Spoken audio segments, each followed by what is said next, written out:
हम अरुण कुमार गौतम अपने सबके प्रणाम करी थी।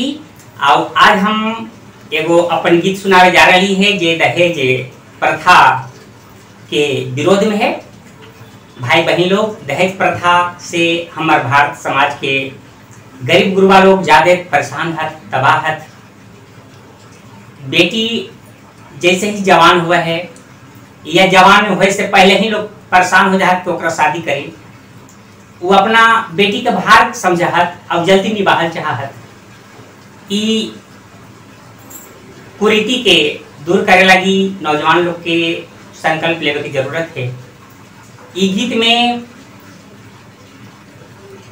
एगो नौजवान संकल्प ले रहे हैं कि हम बिना भी तिलक दहेज ले ले शादी करम। और वो अपना बाबूजी से संकल्प दोहरावी था, कही था कि बिना दहेज के हम शादी करम। अगर दहेज लेबा तो हम शादी न करम। तो आपने सब सुनती हमारी गीत।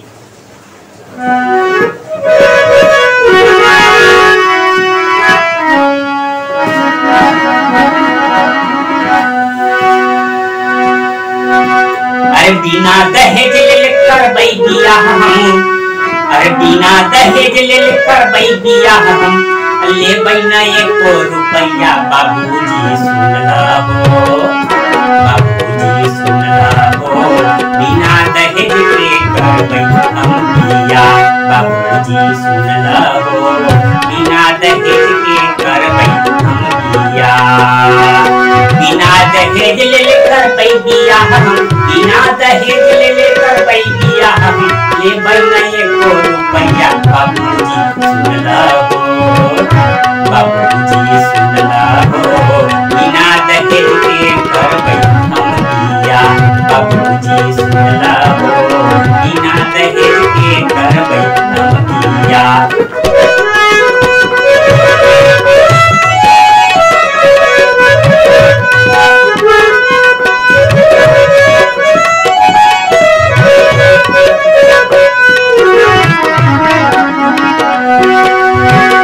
दहेज प्रथा के कारण समय पर शादी ना हो पावे।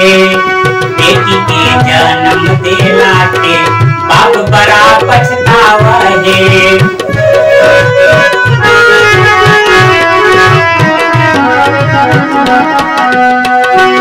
दहेज प्रथा के कारण समय पर शादी ना हो पावे।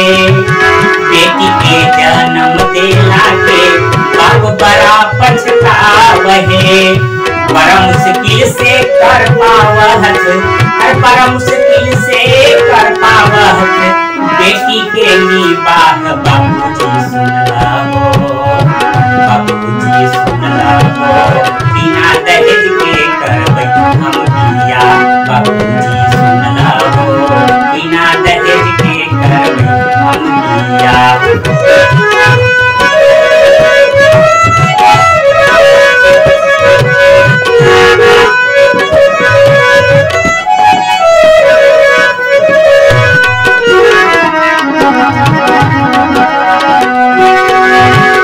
दहेज लेवे के लालच छोड़ा मनवा के समझाव। बिहार सरकार के कहना मान, राह पर कदम बढ़ाव।